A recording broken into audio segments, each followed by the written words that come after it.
नमस्कार मित्रांनो, शेतकऱ्यासाठी अत्यंत महत्त्वाची आणि आनंदाची बातमी अशी समोर येत आहे की पीएम किसान पेन्शन योजनेतून शेतकऱ्यांना 3,000 रुपये मिळणार आहे।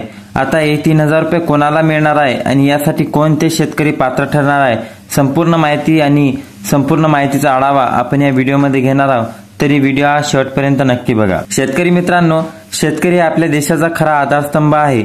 रात्रंदिवस शेतात राबून ऊन वारा पावसाची पर्वा न करता तो आपल्या कुटुंबाला आणि देशाला अन्न पुरवतो।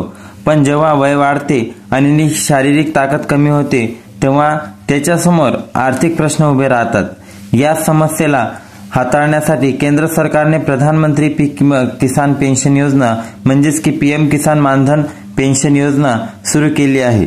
ही योजना शेतकऱ्यांना वृद्धापकाळात आर्थिक काठी देणार आहे, ज्यामुळे त्यांना स्वाभिमानाने जगता येईल। चला या योजनेमुळे सगळ्या बारीक सारीक गोष्टी जाणून घेऊया। तर या योजनेचे उद्देश काय ठरणार आहे तर शेतकऱ्यांचं आयुष्य शेतीत खर्ची पडतं, पण 60 वर्षानंतर त्यांच्याकडे नियमित उत्पन्नाचा स्रोत नसतो। बरेचदा मुलं शहरात स्थायिक होतात आणि मग शेतकऱ्यांना कोणाचा आधार उरत नाही। अशा वेळी फार्मर पेन्शन योजनेची गरज प्रकर्षाने जाणवते। ही योजना विशेषतः छोट्या आणि अल्पभूधारक शेतकऱ्यासाठी बनवली आहे, ज्यांच्याकडे 2 हेक्टर पर्यंत जमीन आहे। वयाच्या 60 वर्षानंतर या योजनेतून शेतकऱ्यांना दरमहा 3,000 रुपये पेन्शन मिळते, म्हणजेच वर्षाला 36,000 रुपये। ही रक्कम त्यांना स्वतःच्या गरजा भागवण्यासाठी आणि स्वतंत्रपणे जगण्यासाठी पुरेशी आहे। विशेष म्हणजे ही योजना पूर्णपणे स्वैच्छिक आहे आणि सरकारही त्यात समान योगदान देते, ज्यामुळे शेतकऱ्यावर जास्त आर्थिक बोजा पडत नाही। आता या योजनेमध्ये तुम्हाला सामील कशी व्हायचे आहे तर या योजनेत सहभागी होणे खूप गरजेचे आणि सोपे आहे। तुम्ही तुमच्या जवळच्या कॉमन सर्व्हिस सेंटर म्हणजेच की सीएससी किंवा बँकेत जाऊन नोंदणी करू शकता। यासाठी तुम्हाला आधार कार्ड, बँक खात्याची तपशील आणि मोबाईल नंबर लागेल। सीएससी मध्ये प्रशिक्षित कर्मचारी तुम्हाला अर्ज भरण्यास आणि कागदपत्र जमा करण्यास मदत करतील। पहिलं योगदान रोखीव द्यावं लागेल। त्यानंतर तुम्हाला पीएम किसान पेन्शन योजना म्हणजेच की किसान पेन्शन अकाउंट नंबर आणि एक किसान कार्ड मिळेल। जर तुम्ही पीएम किसान योजनेत नोंदणीकृत असाल तर तुमच्या 6,000 रुपये वार्षिक अनुदानातून या योजनेसाठी हप्ता कापला जाईल।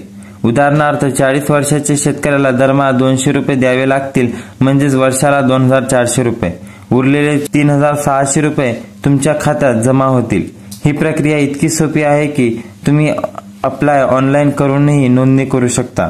यासाठी मोबाईल ॲप किंवा अधिकृत संकेतस्थळावर माहिती घेता येते। आता यामध्ये कोण कोण पात्र ठरणार तर ही योजना 18 ते 40 वयोगटातील छोट्या आणि अल्पभूधारक शेतकऱ्यासाठी आहे। तुमच्याकडे 2 हेक्टर पर्यंत शेती असावी लागते, ज्याची नोंद राज्य सरकारच्या कागदपत्रामध्ये आहे। जर तुम्ही सरकारी कर्मचारी, आयकर भरणारे किंवा दुसऱ्या पेन्शन योजनेत सामील असाल तर तुम्ही या योजनेसाठी पात्र ठरणार नाही। ही योजना खरंच गरजू शेतकऱ्यासाठी आहे, ज्यांना वृद्धापकाळात आर्थिक आधाराची गरज आहे। याशिवाय भाडेकरू शेतकरी किंवा ज्यांच्याकडे जमीन नाही ते या योजनेत सहभागी होऊ शकत नाही। आता यामध्ये जर बघितलं तर किती योगदान द्यावे लागणार तर या योजनेत तुम्हाला दरमहा थोडे योगदान द्यावे लागणार आहे, जे तुमच्या वयानुसार अवलंबून आहे। खालील तक्त्यात याबाबत स्पष्ट माहिती दिलेली आहे। पहा, 18 वर्षातील शेतकऱ्यांना 55 रुपये सरकारचे योगदान राहणार आहे 55 आणि एकूण 110 रुपये द्यावे लागणार।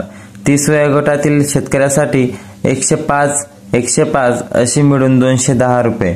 35 वयोगटातील शेतकऱ्यासाठी 150 असे 300 रुपये द्यावे लागणार। 40 वयोगटातील शेतकऱ्यासाठी 200 मिळून असे 400 रुपये तुम्हाला द्यावे लागले।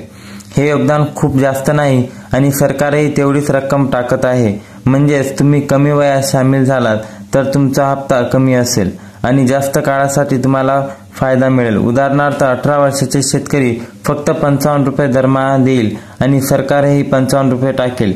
यामुळे ही योजना परवडणारी आहे आणि शेतकऱ्यांना EMI सारखा मोठा बोजा पडत नाही। या योजनेचे फायदे जर बघितले तर ही योजना शेतकऱ्यासाठी खूपच फायदेशीर आहे। वयाच्या 60 नंतर दरमहा 3,000 रुपये मिळणे म्हणजे एक मोठा आधार आहे। यामुळे शेतकरी स्वतःच्या गरजा भागवू शकतात आणि मुलावर किंवा इतरांवर अवलंबून राहण्याची गरज पडत नाही। विशेष बाब म्हणजे जर शेतकऱ्याचा मृत्यू झाला किंवा त्यांच्या जोडीदाराला मेला त्याच्यानंतर तर त्यांच्या जोडीदाराला 1,500 रुपये दरमहा मिळत राहतात। यामुळे कुटुंबालाही आर्थिक सुरक्षा मिळते। याशिवाय जर तुम्हाला योजनेतून बाहेर पाडायचे असेल तर तुम्ही तुमचे योगदान परत मिळवू शकता, त्यावर व्याजही मिळते। ही योजना LIC द्वारे व्यवस्थापित केली जाते, त्यामुळे तुमच्या पैशाची सुरक्षितता पूर्णपणे खात्रीशीर आहे। PM किसान मानधन योजनेचा हा सर्वात मोठा फायदा आहे की ती शेतकऱ्यांना आर्थिक स्वातंत्र्य देते। या योजनेमध्ये जर बघितले तर खरं सांगायचं तर ही योजना खूपच चांगली आहे, पण काही अडचणीही यात आहेत। ग्रामीण भागातील बरेच शेतकरी याबद्दल नीट माहिती नसल्यामुळे नोंदणी करत नाहीत। आधार कार्ड किंवा बँक खात्याशी संबंधित कागदपत्र जमा करणं काहींना अवघड वाटतं। याशिवाय भाडेकरू शेतकरी किंवा ज्यांच्याकडे जमीन नाही ते या योजनेत सहभागी होऊ शकत नाहीत। तरी सरकार यावर काम करत आहे आणि जास्तीत जास्त शेतकऱ्यापर्यंत ही योजना पोहोचवण्याचा प्रयत्न करत आहे। शेतकऱ्यासाठी ही एक योजना नवीन आशा ठरू शकते, कारण की आजच्या काळात आर्थिक नियोजन करणं खूप गरजेचं आहे। शेती हा एक व्यवसाय निश्चित आहे आणि त्यामुळे भविष्यासाठी तयार करणं म्हणजेच एक मोठी उद्धट गोष्ट आहे। फार्मर पेन्शन योजना तुम्हाला कमी खर्चात मोठा फायदा देते। तुम्ही आज थोडे योगदान द्याल आणि उद्या तुम्हाला नियमित उत्पन्न मिळेल। यामुळे तुम्ही स्वतःच्या पायावर उभे राहू शकता आणि तुमच्या कुटुंबाचं भविष्यही सुरक्षित होईल। ही योजना शेतकऱ्याचे आत्मसन्मान वाढवते आणि त्यांना स्वतंत्रपणे जगण्याची ताकद देते। जर तुम्ही शेतकरी असाल आणि 40 वर्षापेक्षा कमी वयाचे असाल तर ही योजना तुमच्यासाठी आहे। मग वाट कसली पाहत आहे? जवळच्या CSC सेंटरला भेट द्या आणि आजच नोंदणी करा। तुमचं भविष्य तुमच्या हातात आहे। आणि संपूर्ण माहिती आवडल्यास व्हिडिओला लाईक करा आणि चॅनलला सबस्क्राईब करा, जेणेकरून तुम्हाला नवनवीन व्हिडिओ आणि नवीन योजना तुमच्यापर्यंत पोहोचत राहील। धन्यवाद।